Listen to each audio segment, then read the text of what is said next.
So it is a real privilege to introduce our next speaker, Robert Powell. I first met Robert actually on the mental plane when I was in New York and wandered into a bookstore. Actually, this great energy pulled me into the bookstore, and I reached for this book, and it was called Meditations on Tarot, which is a Christian contemplative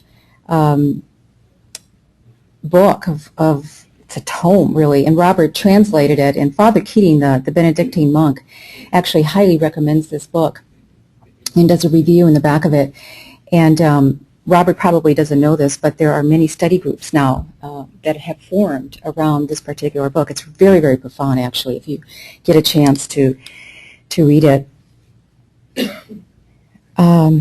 Well, what to say about Robert? He's just so prolific, an extraordinary human being, truly in the sense of human, in the occult sense, the spiritual sense of what it means to be an embodied human.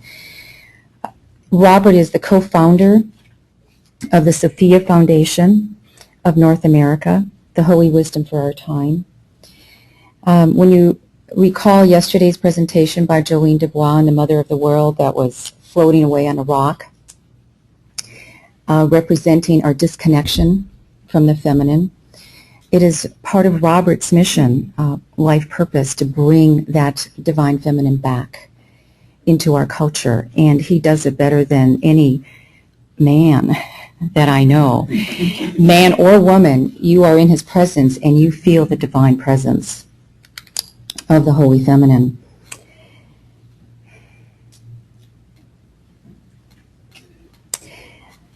Robert speaks several languages, and he lives part-time in Germany and part-time in America, actually not far from Northern California where we live.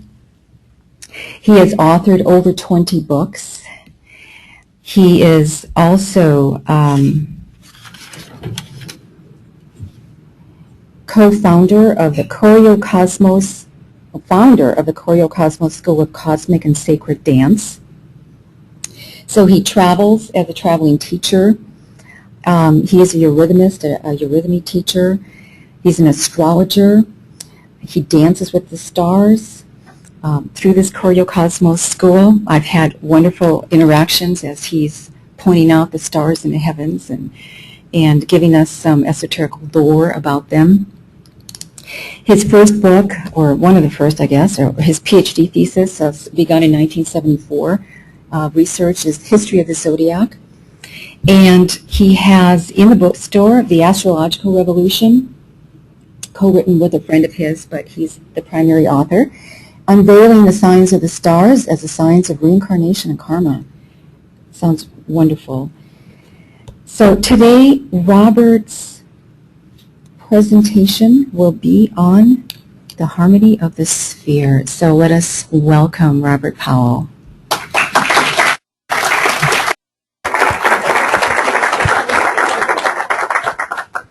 Thank you. You're so welcome.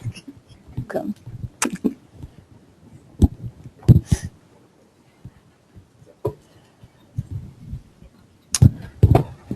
Thank you, Helena, and it's a great honor to be presenting here again. I was invited 2 years ago and spoke about Sophia, the divine wisdom, the awakening to divine feminine in our time. I'll be giving a workshop later on this afternoon on that theme.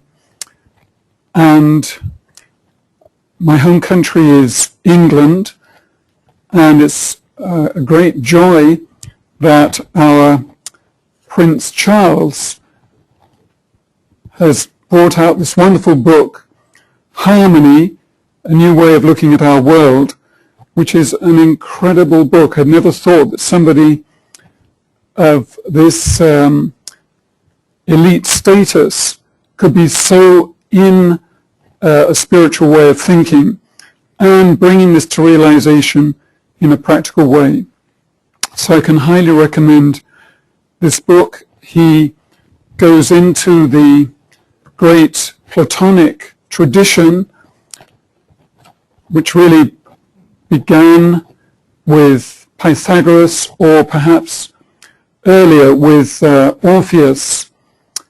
Orpheus, who can be looked upon as the founder of the Western musical tradition. We know Orpheus with his lyre, with the 7 strings corresponding to the 7 planets. And Orpheus was the great founder of the Greek mysteries. He was, according to some, an incarnation of Apollo, and was expressing these sun mysteries. And Pythagoras looked upon himself as a student of Orpheus, and Pythagoras is the name we connect most with this term, the harmony of the spheres. So we're connecting onto this tradition that goes back to Pythagoras. In a conversation with Helena and Sheldon yesterday, they were referring to Pythagoras as an incarnation of one of the great wisdom teachers. And so what he seeded with his mystery school, which was born out of this, we could say, bringing to expression the relationship between the heavens and the earth, the mystery of the harmonies of the spheres coming to expression through number, through sacred geometry, through music, and through astronomy. These were the 4 subjects that were studied in Plato's academy. Plato connected onto this tradition that came through Pythagoras, and then this stream has continued down through the ages, and one of the great modern astronomers, Johannes Kepler from Germany, he was connecting on to this tradition of the harmonies of the spheres, and that was the source of his inspiration, which then led him to discover the 3 laws of planetary movement. So we see how this tradition of the harmonies of the spheres has worked on, and Prince Charles points to many other expressions of this, particularly sacred geometry expression, which we find in architecture, for example, but also in great works of art. And, for example, in the movements of the planets trace out a cosmic geometry. So the movement of Venus in the space of 8 years has 5 inferior conjunctions with the Sun when Venus comes between the Sun and the Earth, and 5 superior conjunctions with the Sun when there is an alignment of the Earth, the Sun, and Venus behind the Sun. And if we trace this out, we find that this traces out a 5-pointed star, more or less a perfect 5-pointed star. And I followed this rhythm. It's not quite a perfect 5-pointed star because at the end of the 8 years, the next conjunction comes back, has shifted back about 2.5 degrees in the zodiac. So you can follow the shift of this pentagram down through time, and in a period of 1,200 years, or it's actually 1,199 years, there is a complete rotation of this Venus pentagram. So this is sacred geometry being traced out. I've discussed this rhythm in my book, Hermetic Astrology, Volume 1, and pointed out this rhythm of 1,200 years is a very important rhythm for the transition between zodiacal ages and what we could call the cultural impulse stemming from the beginning of a new zodiacal age, what we could call a new cultural epoch. So if we think of the beginning of the age of Aries, which began around about the year 215, or the exact dating varies slightly, 215 or 220 AD. And it was around this time that the symbol of the fish for Christ began to be used in Alexandria, spread then to other places. So there was a recognition of this entry into the age of Pisces. And then if we follow the movement of the vernal point backwards through the zodiac, and we take in consideration this rhythm of Venus, the 1200-year cycle, this tracing out in the heavens, this great five-pointed star, we come to round about the year 1414, the beginning of the Renaissance. And then we find this Piscean impulse that we can trace in the history of Christianity, the using of the fish. Before that, Christ was referred to as the Lamb of God, which of course has to do with the age of Aries. Then the introduction of the fish, signifying the beginning of the age of Pisces.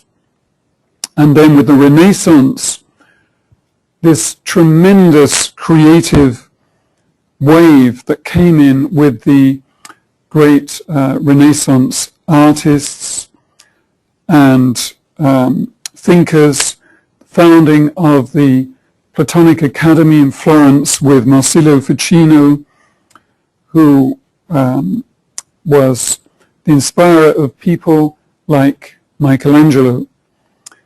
And they were all creating out of this principle of harmony. Another student of Marsilio Ficino was Sandro Botticelli, who is famous for his paintings, The Birth of Venus and the Primavera, and many studies have shown how sacred geometry weaves into these great works of art, weaves into also the construction of the great cathedrals in Europe. If we think of Chartres Cathedral, so they're all working out of this tradition that goes back to the Platonic Academy, Plato's Academy, and back to Pythagoras, who was of course connecting on to earlier wisdom streams from Egypt. Pythagoras also traveled to Babylon and was initiated there by Zoroaster, or Zarathus, as he was called by the Babylonian priests. And so Pythagoras was bringing together these various wisdom streams. And Prince Charles makes the point that since the beginning of the scientific revolution, we've lost touch with this, with our heritage, what was living there at the time of the Renaissance. And so the theme of this conference, wonderful theme of reconnecting with the great stream of harmony, the great ideal that lived in the Renaissance, where we find our true roots, and this bringing to expression of the human being as a microcosm mirroring the macrocosm, the great world. In the great world, in the movements of the planets, we find these geometrical patterns, which are also mirrored in nature. If we think of the rose, everybody is familiar with the rose being an expression of love, just as the planet Venus in the heavens is an expression of love. And of course the rose has this same five-fold structure, mirroring Venus in the heavens. If we think of the lily has a six-foldness, and the lily is mirroring the movement of Mercury in the heavens, which in the space of 1 year traces out a six-pointed star. So in ancient times, these mysteries were known of how life on earth mirrors life in the heavens, and that the human being is a microcosm, is formed in the image and likeness of the heavens. If we study this tradition of the harmonies of the spheres going back to Pythagoras or even earlier to Orpheus, clearly there is a relationship between the 7 tones of the scale and the 7 classical planets. The 7 classical planets after which the days of the week are named. Sunday after the sun, Monday after the moon. Tuesday is the day of Mars, mardi in the French language. Wednesday after Mercury, mercredi in French. Thursday is the day of Thor, who corresponds to Zeus, is the day of Jupiter. Friday, the goddess Freya, corresponds to Venus, and Saturday, the day of Saturn. These are the 7 classical planets and mainly the days of the week, which came from the Egyptian mysteries, is perhaps the most widespread example of this as above, so below, because the naming of the days of the week expresses the mystery of creation. And I'd like to refer to a great initiator of the 20th century, Rudolf Steiner, who that was central to his life's work, and I see a parallel with the teaching of the 7 rays and what Steiner brought forward as the teaching of the 7 days of creation. Of course, we find this earlier with Moses, but there is an inner connection between the 7 rays and the teaching of Moses of the 7 days of creation, which we find in a modern form through Rudolf Steiner, who was born in 1861, and just 2 years before his birth, in 1859, Darwin's book, The Origin of the Species, was published, which became a kind of, we could say, Bible for a materialistic way of looking at the human being rather than as a spiritual being, which was the heritage through the different religious traditions that man is created in the image and likeness of God. Darwin brought more to expression that the human being is, so to say, the pinnacle of the kingdoms of nature, which is also true, but with that we lose our spiritual heritage as members of the spiritual hierarchies. So Steiner's life work was dedicated to bringing a transformation of this materialistic way of looking at the human being, and he pioneered what he called a spiritual science. And central to that was this teaching of the 7 days of creation, which are named esoterically after the planets in the order of the cycle of the days of the week, beginning with what he calls ancient Saturn, then the ancient sun, the ancient moon, and so on. Now, I did prepare a couple of handouts. If these could both be handed out, that would be great. I decided this would be, rather than using a PowerPoint presentation, you never know, there might be technical problems.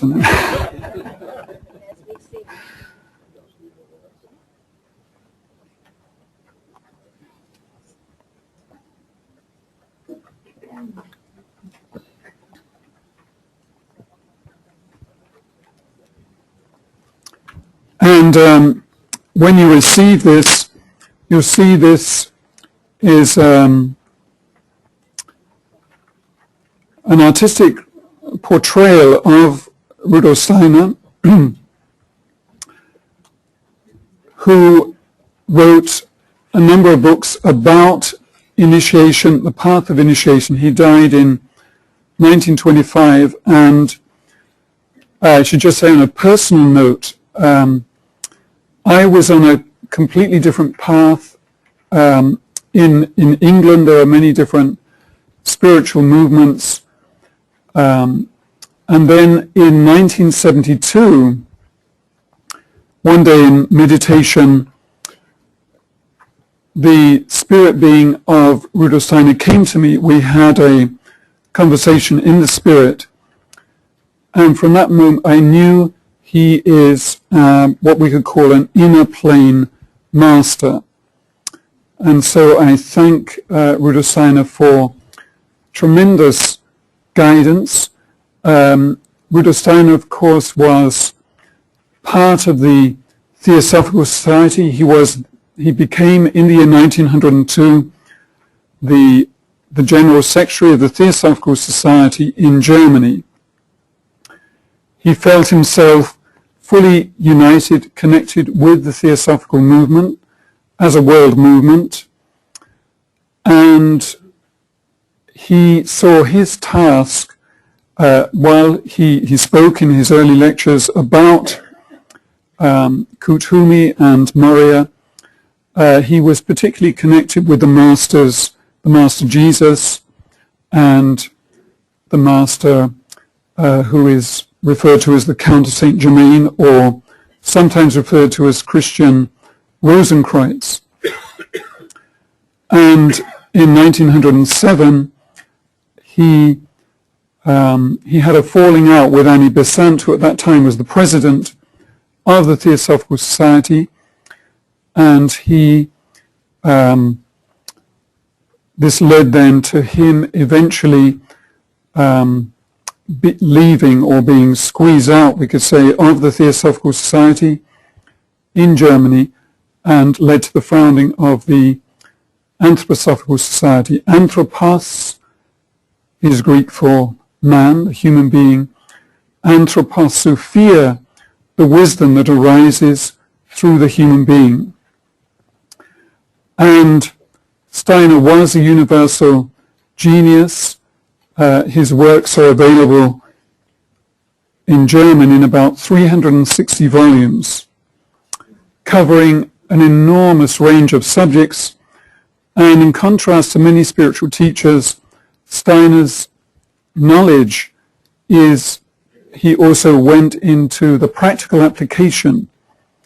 So he founded a new form of education, Waldorf education or Steiner education, which is, many of you will know, is a wonderful form of education which has the purpose to bring out the creativity of the child rather than forcing the child to learn a lot of intellectual information, but instead to focus upon an artistic way of bringing out the child's creativity.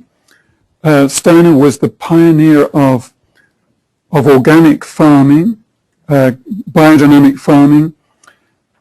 farming which acknowledges the activity of the heavens, the cosmos, in the growth processes in nature, and works with that.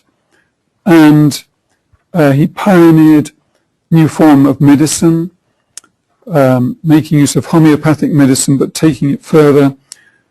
And he was also a tremendous artist. So that's why I want to refer to his work this morning, in particular in connection with the Fourth Ray.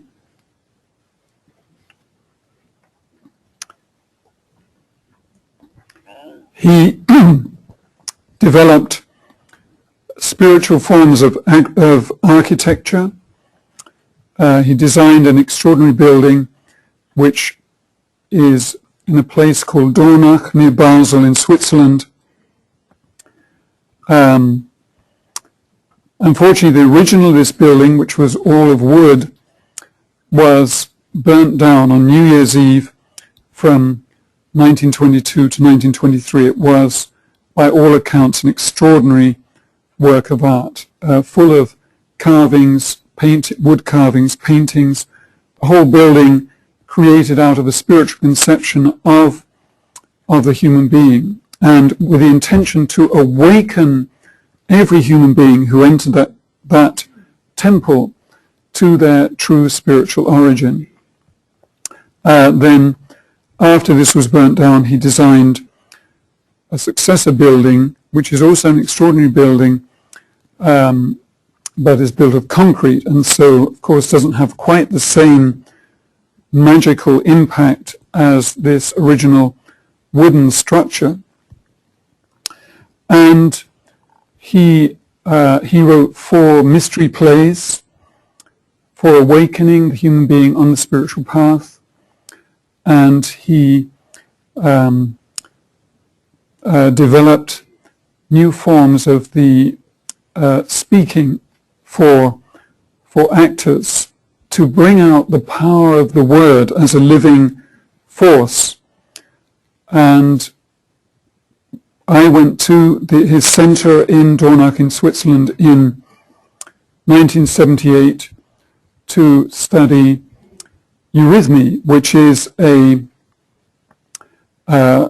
form of movement based on cosmic principles and based on the power of the word, so that it is a whole training. I went through a 4-year training, and then following that I worked to develop this further. And this is all relevant to the theory, to the theme of the harmonies of the spheres, because that has been my source of inspiration, is how do we bring the cosmic harmonies to expression here on Earth. And so in the year 2000 I founded the Choreocosmos School of Cosmic and Sacred Dance, and we work with the cosmic dances, cosmic dance of the planets, cosmic dances of the zodiac, cosmic dance of the 4 elements, fire, air, water and earth. And then I developed a cycle of 84 cosmic dances for the 7 classical planets in the signs of the zodiac. So there is a dance for Sun in Aries, Moon in Aries, Jupiter in Aries, and so on and so forth. So this work is a way of connecting onto the cosmic harmonies and carrying it over into expression. In this work I work with live music, usually piano accompaniment or also violin, and I work with classical music because I work with the classical tone system of the 12 major and 12 minor keys corresponding to the 12 signs of the zodiac. So the key of C major, for example, corresponds to Aries. C major is the first of the cycle of the 12 keys, and Aries, of course, is the first sign of the zodiac. And so for the cosmic dance of the Sun in Aries, I was looking for a sun-filled piece of music in the key of C major, or it could be in the key of A minor, which is the parallel minor key corresponding to C major, or for the Sun in Leo, then I'm looking for a sunny piece of music in the key of E major, which is the key that corresponds to Leo, if you follow the circle of the fifths in music. So you can enter into, in moving to the music of the great composers, and it just worked out in this cycle of 84 cosmic dances. This was not my intention, but looking for appropriate music for each one of these 84 expressions, I call it the cosmic alphabet. It just so happens that 35 of the pieces are by Beethoven, whose music lends itself in an extraordinary way to cosmic dance. Beethoven, who was a kind of initiate in his own right in the world of music,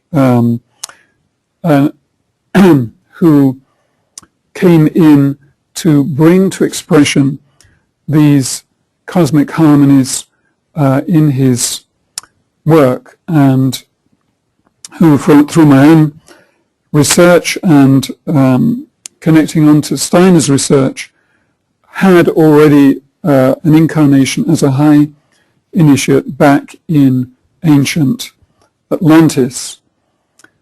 And so Beethoven's work is an extraordinary expression of the cosmic harmony, of the harmonies of the spheres, as also, of course, Mozart and Bach as the three great composers of the Western tradition. And I would see them in connection with the first three rays. So the tradition of classical music has arisen out of the seed that was sown by Orpheus. It's not known exactly when Orpheus lived, but some say around about 1200 years before Christ, others around 800 before Christ. But this great teacher came, brought this seed, very simple, the lyre with its 7 strings, and then Pythagoras brings this into the order of the science of musical harmonies, discovering the law of the octave, the third, the fifth, and so on.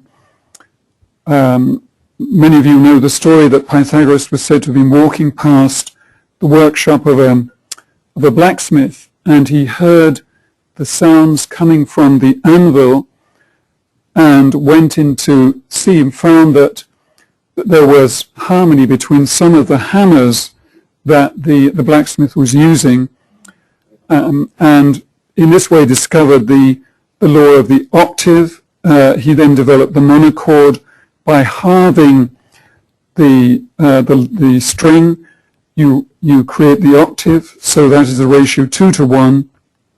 If you take 2/3 of the string, you create the fifth, that is the ratio 3-to-2, and if you the interval of the fifth, and if you have 4/5 of the string, you create the interval of the third. So all of these things which we take for granted in music were developed, discovered by Pythagoras, who also added the octave to the 7, the scale of the 7 that came through Orpheus. And in the course of time, there have been many modern authors who have tried to come to some idea what is the actual relationship of the seven tones with the 7 planets, because obviously that was the foundation from the beginning of that which then led to classical music. And actually Steiner is the first known human being to have spoken of a concrete relationship. The only other reference we find there is a manuscript, unfortunately we don't know who wrote it, from the 11th century, which talks about the natural correspondence between the notes and the planets. And in the work of the Pythagorean Nicomachus of Gerasa, who lived from sometime between 50 and 150 after Christ, from what he says, some modern authors have deduced a correspondence, but this is by no means certain.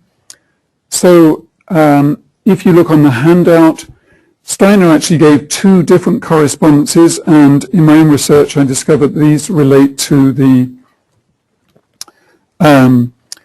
geocentric way of looking at things and the heliocentric.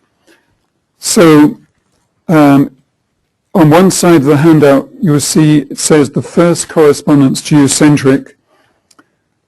And this was something that Steiner did not really develop, but we see here he relates C to Mars, D to Mercury, E to Jupiter, F to Venus, G to Saturn, A to the Sun, and B to the Moon. And as we can see, this corresponds to the cycle of the days of the week, but beginning with C corresponding to Mars. And why do we begin there? And what I found, well, of course, we know that in terms of color correspondences, the color of Mars is red. And there is a very ancient tradition, it goes all the way back to Aristotle, relating the tone C to the color red. So we can see here this inner connection between C and Mars if we follow this color correspondence. And what I came to is that this sequence applies on the physical etheric level. And so if, for example, we wanted to use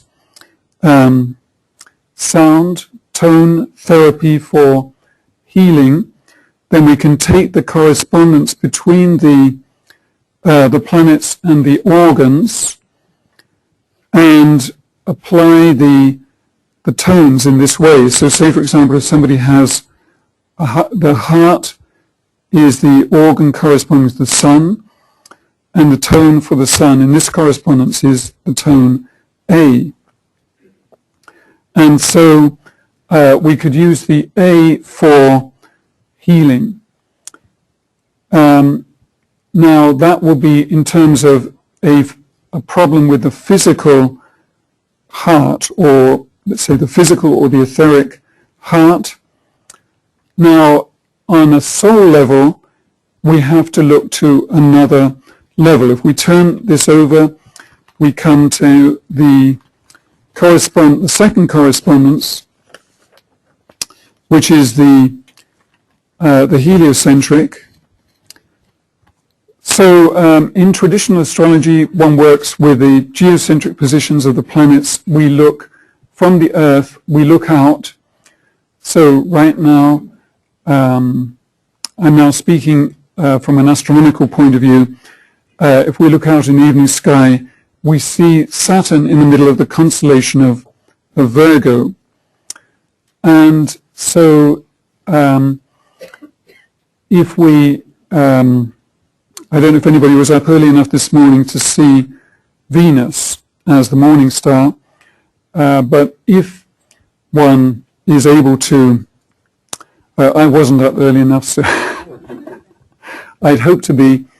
Venus and Mercury are in conjunction right now, and astronomically speaking, in the region of the fish, the Pisces, the fish that is the upward swimming fish. And so this is what you can see. And how are we doing for time? Oh, okay. Yeah. So anyway, in terms of this second sequence, we have the correspondence applies more on an astral or soul level. And so here, for example, if we were wanting to treat the heart chakra, which corresponds to the sun, then we would use the tone C here.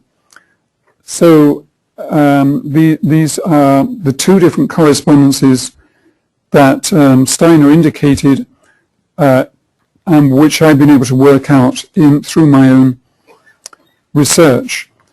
And you'll find on the back of this artistic portrayal of Steiner, then the mathematical background, the musicological background to what I've been presenting, which I can't go into right now, but again, this is something I've worked out. where you can compare the natural harmonies and the Pythagorean harmonies. And there'll be a whole lot to say about that, but another time. Well, thank you for inviting me. And